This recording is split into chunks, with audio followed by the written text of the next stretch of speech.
उठलं की त्यांना तोंड धुवाय गरम गरम पाणी ठेवा.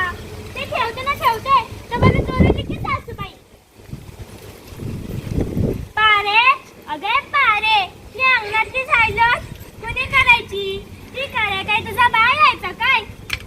आता अगं बाई इथं माझ्या बाळाला आणायची काय गरज नाही म्हणते, तरी बी मी गप्पच बसती. आता माझी नणंद शाळेला जाते, तिची यनी करा तिची फानी करा, तिला शाळेला धाडा. म्हणलं नुसती मेली जळी ती शाळा, हे बी मी नुसतं मनातच बोलली बरं का.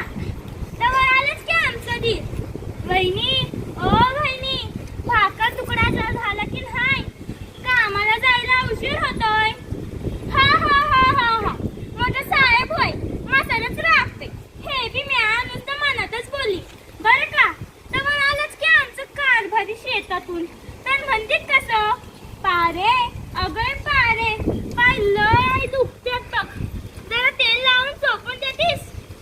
आता अगं बाया इथं तिसरं काम मी करायचं आणि पाय तुमचं दुखत्यात होय, तर म्हणते कसं तसं नाही ग पारे, शेत लय लांब हाय, येणं जाणतच पाय लय दुखत्यात बघ. तुझ्या बाळाला सांग की एक फटफटी घेऊन द्यायला. आता पतूर मी गप बसायची, पण आता मी गप बसायची नाही.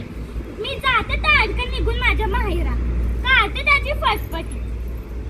अहो पण तुमच्या बी शहराचं आता काही खरं नाही. गेली होती अशीच एकदा पाहुण्याकडं, दार वाजवते ना वाजवते तर आलीच की काकू तर्रा तर्रा तर्रा, मला बघून पडली की गायात आणि लागले ढस्सा ढस्सा रडायला. पारे अगं पारे तो तुळशीचा नवरा गेला ग तिला सोडून, आता दुसरा कोण यायचा कुणास ठाऊक. बाई माझं डोकं तर नुसतं चक्रावून गेलं बघ. पण होय जेव्हा तिच्या हातात ते बटनांचं टिकोरं बघितलं तेव्हा आलं की माझ्या ध्यानात बसली होती मालकीत तोंड खुपसून. अहो काय कुठं चालला आपला देश, तो पुढं कसा जाणार याचा विचार नाही.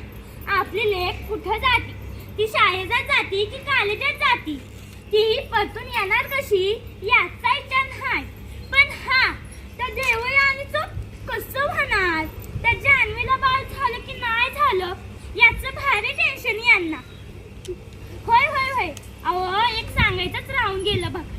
आमच्या काकूच्या शेजारी एक बाय राहायची, नीटनीटकी साडी आणि लाली पालिश करायची आणि जायची बगलक फळ सडकून लुटू लुटू लुटू. अव तिला एक तांदूळ बाळ होतं, त्या बाळाला पाळणा घरात एकट्याला सोडून जायची बघा. आणि मला आलं की एकदा भारीच राग आला आणि मग विचारलं एकदाच काय ते काय ग नट मोगल, एवढीशा तांदूळ बाळाला एकटं सोडून जातीस, एकटीच फेतीस. अहो पण खरं काय ते सगळं वेगळंच बघ. आणि जे भी मला कळालं ते ऐकून टचकन डोळ्यात पाणी आलं. तिला पण होती त्या लेकराची आज, विसरली नव्हती ती आई पण. घराच्या 4 भिंतींपैकी एक भिंत आहे ती जपण्यासाठी ती माय म्हणून लढते, ती जपण्यासाठी ती माय म्हणून लढते. त्या लेकराची माय मला म्हणाली अगं अगं जेव्हा अमृताचं पाजल फुटतं तेव्हा पटकन घराकडे जावं आणि त्या तांदूळाला उरायची घट्ट धरून कवटाळावं. पण आज येते ती कर्तव्याची बेडी, तिला उडवून टाकता येत नाही. तरी पण म्हणते माझं कर्तव्यच मोठं, माझं कर्तव्यच मोठं. तरी पण म्हणते माझं कर्तव्यच मोठं, माझं कर्तव्यच मोठं. माझं काहीच बाळासाठी तिकीट तुटतं, माझं मन बाळासाठी रडतं.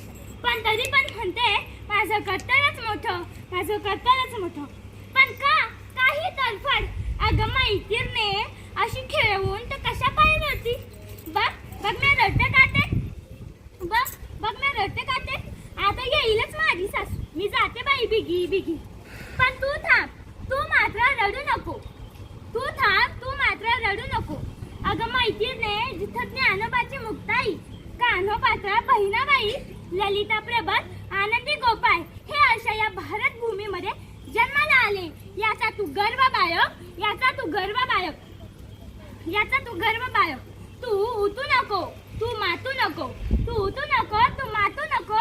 घेतला वसा तू टाकू नको, घेतला वसा तू टाकू नको. नको, कर्तव्य तुझी तू सोडू नको. तरी पण तुम्हालाच राहा. माझं कर्तव्यच मोठं, माझं कर्तव्यच मोठं, माझं कर्तव्यच मोठं, माझं कर्तव्यच मोठं. धन्यवाद.